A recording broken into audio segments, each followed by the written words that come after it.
Olá, seja muito bem-vindo! Chegando com notícias do Flamengo. Pai de Gerson é direto sobre futuro no Flamengo e revela a procura de rivais. A notícia que repercutiu durante a semana inteira sobre uma possível transferência de Gerson é desmascarada pelo seu pai Marcão, que descarta a saída do rubro-negro no momento e lembra sondagens de Palmeiras, Corinthians, Grêmio e Atlético Mineiro no passado. O Flamengo montou um dos melhores elencos do futebol brasileiro e conquistou a Série A Conmebol Libertadores em 2019.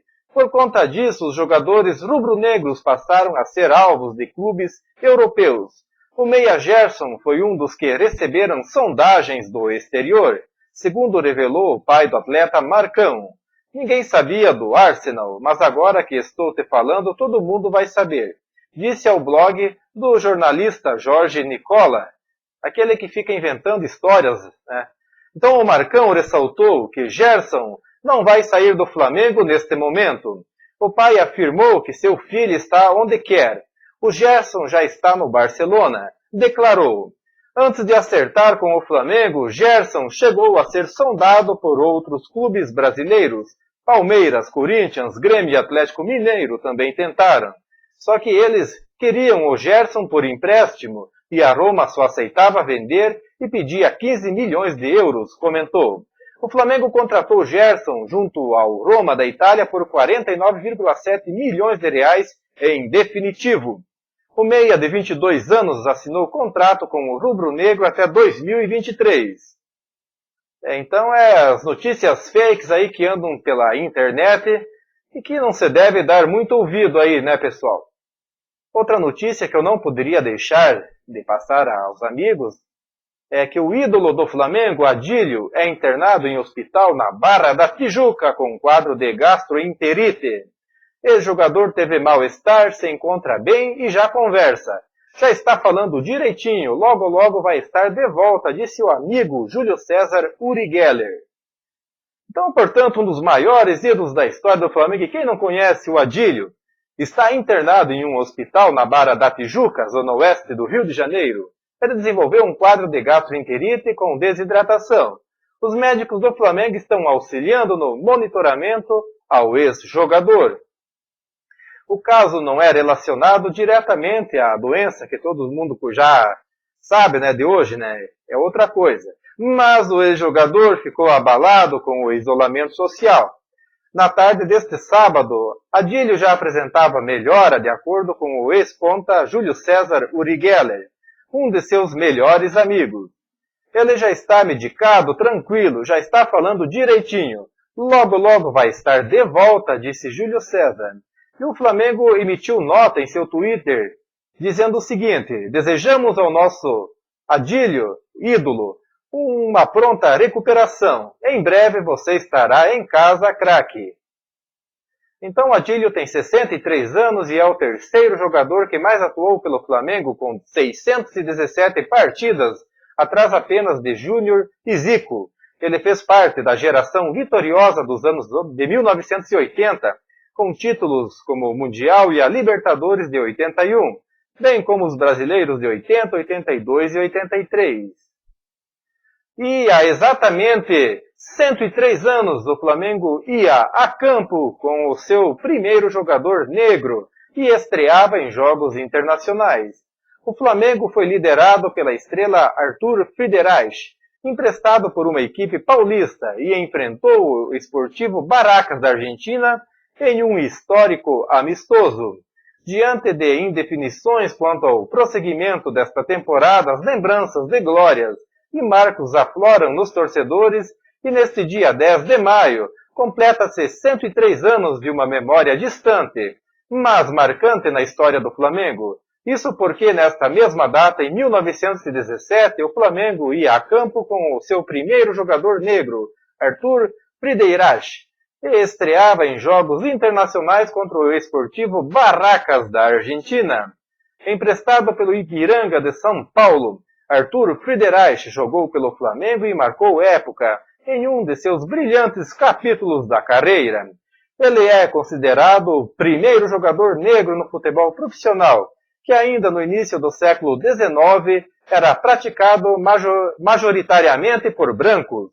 Conhecido como El Tigre, Friedrich era filho de Oscar, um comerciante alemão, e Matilde, uma trabalhadora doméstica filha de escravos libertos. Pelo Flamengo contra a citada equipe argentina, iniciou o jogo entre os titulares e foi a principal atração da tarde. A partida amistosa terminou empatada em 1-1, sendo que o gol do Flamengo foi marcado por outro personagem marcante, Gustavo Adolfo de Carvalho, o Gustavinho, que também foi o responsável pelo primeiro gol da história do clube. Em 1912, quando ainda usava-se o uniforme papagaio de vintém, e em peleja diante da Mangueira, vencida por 16-2, ele também tornou-se presidente da instituição de 1939 a 1942. Então, as imagens do histórico estádio da Rua Paissandu, que tinha capacidade para 15 mil torcedores. 5 dias antes, após a viagem de navio, os argentinos do Esportivo Barracas foram recebidos por jogadores e dirigentes do Fla. Para os mais novos, o palco do confronto do dia 10 causará estranhamento. O estádio da Rua Paissandu, a primeira casa rubro-negra cujo campo era cercado por arquibancadas de madeira e ficava localizado em local que hoje pertence ao bairro das Laranjeiras, com diversas palmeiras centenárias ao redor. Nas publicações da ocasião foi retratado um TEM do Flamengo com uma postura de passes inteligentes combinados. O foco do noticiário era mesmo Arthur Friedrich, chamado até de inigualável forward paulista. Segundo o clube argentino a visitar o Brasil, o primeiro foi o Estudiantes em 1910. O Barracas ainda enfrentou um combinado nacional 4 dias antes de encarar o Flamengo. Da primeira vez levou o gol do icônico Arthur Friedrich. Então a equipe rubro-negra foi composta por Baena, Antonico, Neri, Japonês, Sidney, Pullen, Galo, Carregal, Friedrich, Salema, Gustavinho e Riemer. Outra notícia também é que o quase bilionário Flamengo se consolida como o maior time fora da Europa. Uma análise detalhada do balanço de 2019 do clube carioca mostra por que o time rubro-negro foi tão forte dentro e fora de campo. Mas o desafio é reduzir a dependência financeira das transferências de jogadores. Entendendo um pouco, o futebol brasileiro passa por sérios problemas de gestão, com os reflexos da pandemia. Então, os números financeiros e negativos também afloram o nosso futebol brasileiro. Segundo recente análise publicada pela Sports Value, os clubes brasileiros atingiram dívidas de mais de 8 bilhões em 2019. Em geral, os clubes têm dificuldades de crescer sem perder o controle financeiro em sua administração. E sempre é muito difícil que tenhamos um grande caso de sucesso chamado benchmark. Então, entendendo um pouquinho sobre o benchmark, com os números de 2019 divulgados, o Brasil conta com um novo gigante em termos econômicos, o Flamengo. O faturamento do Flamengo atingiu 950 milhões de reais. Em 2019, um crescimento de 75% frente aos 543 milhões de 2018. Naquele ano, o Palmeiras havia sido o clube com maior faturamento do Brasil, com 654 milhões em receita. Em momento algum da história, um clube fora da Europa faturou tanto. O Flamengo mudou de patamar financeiro e deixou todos os demais clubes para trás, inclusive times de mercados mais ricos como dos Estados Unidos e México. Então, com seu faturamento atual, o clube da Gávea somente fica atrás dos maiores times europeus.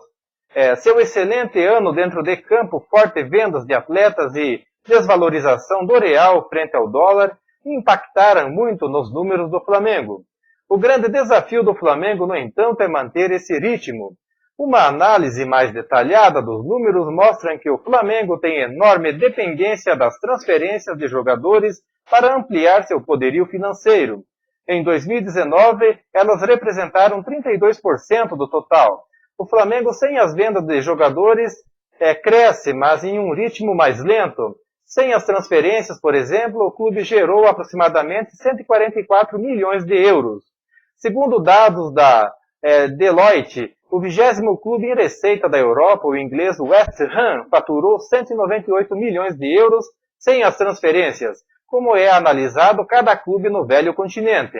As receitas do Flamengo em 2019 equivalem ao que faturou o português Benfica, com 150 milhões de euros, ou o francês Olympique de Lyon, com 160 milhões de euros. O clube mais rico do mundo é o espanhol Barcelona, que atingiu receitas de 840,8 milhões de euros. Ele é seguido também pelo espanhol Real Madrid, com 757,3 milhões de euros. O do inglês Manchester United, com 711,5 milhões de euros. Então, as receitas. O crescimento das receitas do Flamengo foi contundente, com destaque para a alta nas transferências de atletas, premiações, bilheterias e sócio-torcedor. Cerca de 43% de toda a expansão das receitas dos clubes brasileiros em 2019 foi consequência das altas nas receitas do rubro-negro. Quando desconsideradas as receitas com transferências de jogadores, o Flamengo faturou 651 milhões, frente aos 479 milhões de 2018, alta de 33%. Então, entre 2011 e 2019, enquanto a inflação acumulada foi de 66%, o crescimento das receitas totais do Flamengo foi de impressionantes 414%. Nos últimos 9 anos, o crescimento real das receitas do clube foi de 348%. Então, custos com futebol. O clube apresentou forte aumento em seus custos com o departamento de futebol, que incluiu os gastos salariais e outras despesas, como contratações, viagens, categoria de base, etc. Os custos com futebol foram de 618 milhões em 2019, frente aos 351 milhões de 2018. Nunca um clube brasileiro gastou tanto com o futebol.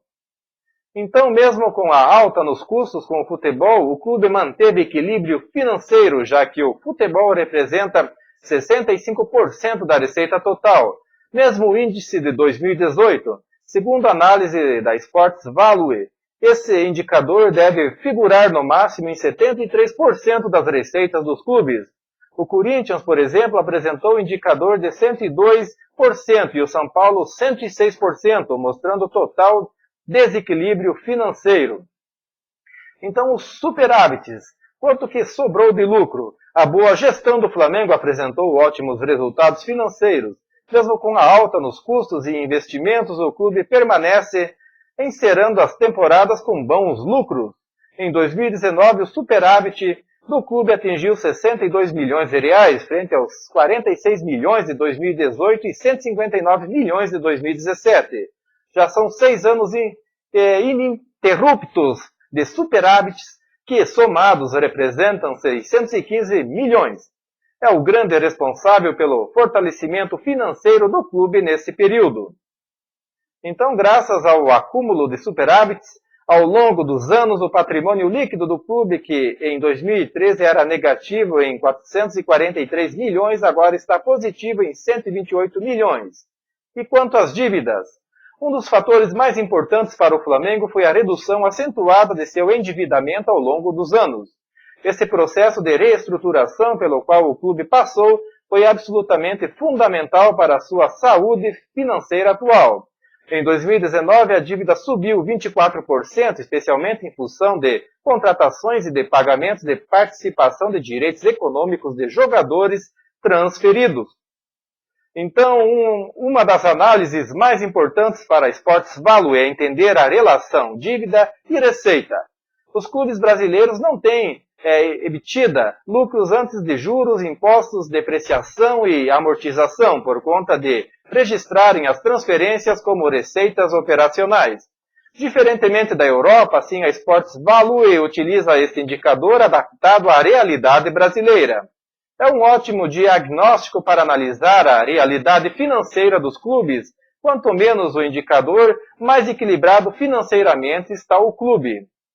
Então, o investimento em jogadores é finalmente um dado que demonstra a pujança financeira do Flamengo foi o crescimento do seu investimento em jogadores. Os clubes registraram no ativo imobilizado o investimento em jogadores, tanto para o time profissional como na categoria de base. Esse investimento é registrado como ativo intangível. Em 2019, o valor total investido em jogadores foi de 326 milhões, frente aos 178 milhões de 2018 e 94 milhões de 2017. Bem, quero agradecer a todos aí pela presença aqui no canal e um forte abraço!